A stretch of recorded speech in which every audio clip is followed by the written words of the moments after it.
the super team. We can bring the super team back. Why not run it back? We could be world champions. Yeah! Are they destined to repeat? The 2021 Super Bowl champion Los Angeles Rams were finally able to capture another title, the second in franchise history. It didn't come easy for this version of the LA Rams. After playoff failures, questionable coaching adjustments, and pulling the trigger on the wrong signal caller, LA looked more destined to be a good team that never won a championship rather than a title town in the making. So how did the Rams pull it off, and will they be able to go back to back? A humbling loss in Super Bowl 53 again to the Patriots will reveal some hard truths about the Rams. 1. Goff ain't that guy. He wouldn't be able to lead their offense when things get tough and throw them to wins in big games. Number 2.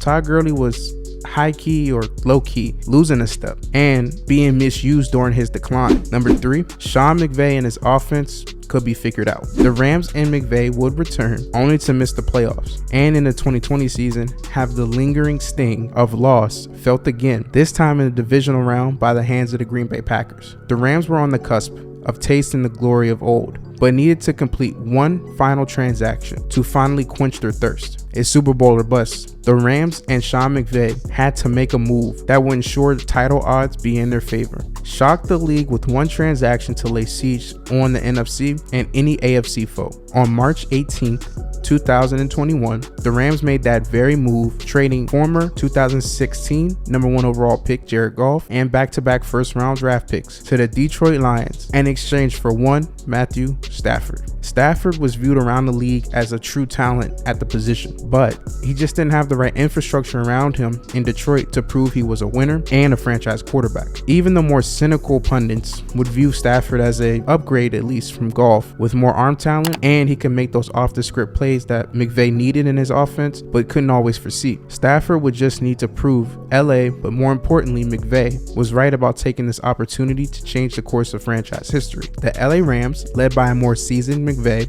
and a motivated roster highlighted by Stafford, would start the 2021 season off the right way, coming out week 1 against the Chicago Bears, yes, the Bears, and showing that Stafford and McVay's offense were made for each other, and they could even overcome the loss of a talented running back in Cam Akers. LA would march on to win the next 2 games, beating the Super Bowl champions from last season, Tampa Bay Buccaneers, in SoFi Stadium. The 3-0 Rams will be knocked off by a peaking divisional rival, Arizona Cardinals, in week 4. LA would bounce back and get hot, enjoying a 4-game win streak, but a low point hit the Rams. The defense was getting picked apart, and a season-ending injury to Robert Woods placed the spotlight on Stafford, who was starting to raise questions about his own wear and tear from Detroit. I mean, did the Lions ruin him, or was Stafford an overrated hero because he was just on bad teams? For the Rams, how do we replace Woods' production and boost the defense to help take pressure off of Donald and Ramsey? These questions would plague the Rams in the midst of a 3-game losing streak from week 9 to week 11, losing to the Tennessee Titans,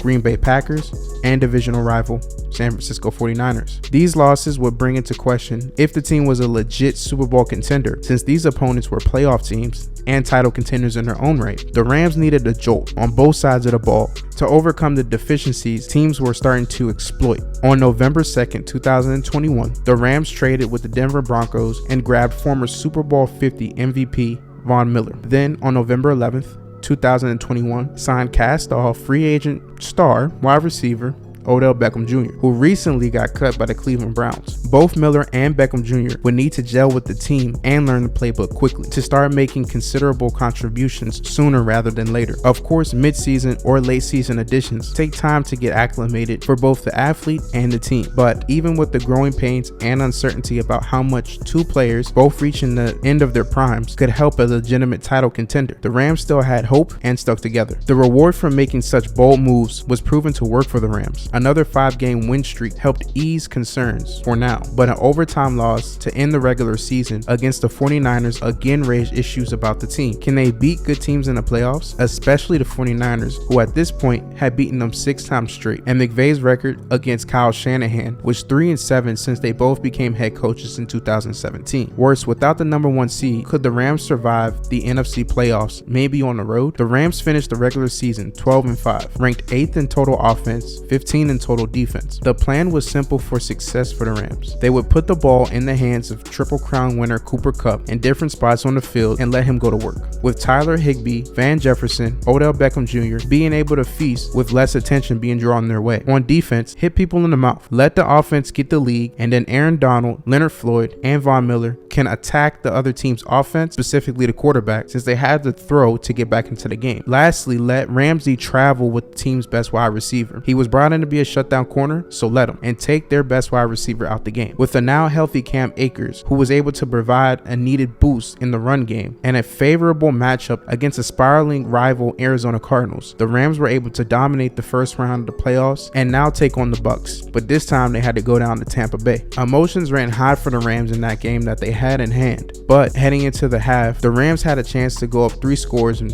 probably 21 skunk them because they fumbled the bag at the goal line and then proceeded to turn the ball over 3 more times, which almost aided the Bucks in the comeback. And man, did we not need to see that. The Rams did escape in dramatic fashion and now had another date with their rivals, the 49ers. This time, a trip to the Super Bowl was on the line. In the NFC Championship game, the Rams would find themselves down 17-7 heading into the fourth quarter. Kupp and Stafford linked up for a much needed touchdown, and the Rams defense honed in on the 49ers offensive threats, George Kittle and Deebo Samuels, whom both was giving them work and major problems throughout the majority of the game. You guessed it, another dramatic finish would ensue. This time, it was courtesy of Aaron Donald helping seal the game, putting pressure on Jimmy Garoppolo, forcing him to throw an interception, and finally ending the Rams' 6-game losing streak to the 49ers. Hey, AD, I don't know if Jimmy Garoppolo necessarily needed help to throw an interception, but another trip to the Super Bowl versus the Bengals was booked. And plus, for the second season in a row, a team would be playing the Super Bowl in their home stadium.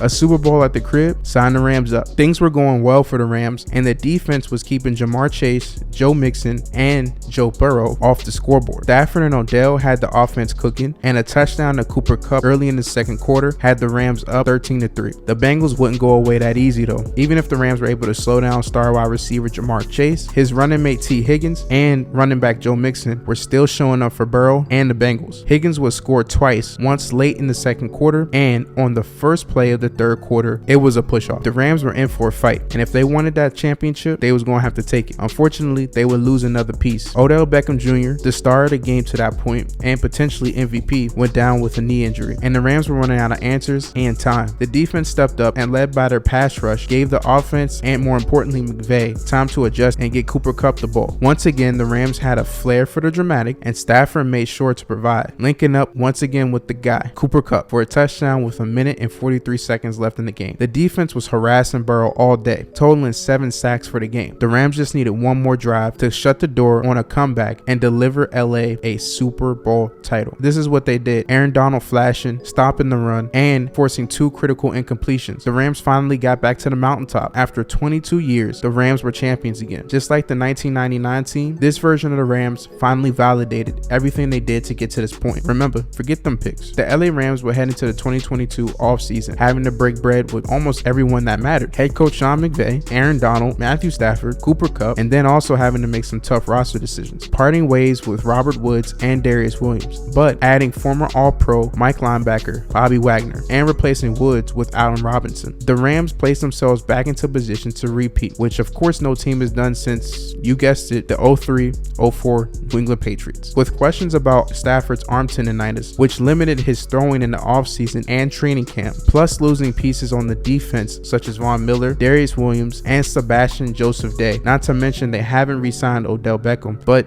even if they do, he's coming off of his second ACL tear. But the NFC West outside of the 49ers have major question marks, so the division is winnable. But their schedule, according to Sharp Analytics, is the second strongest in 2022. It's a hard road to repeat, and the crown is heavy for the champions, but they have the talent and experience to pull it off, and maybe, hear me out y'all, just maybe, create that dynasty that was once so promising. Hey, I appreciate y'all for watching. Be sure to smash that like button, subscribe, leave a comment, and until next time, peace.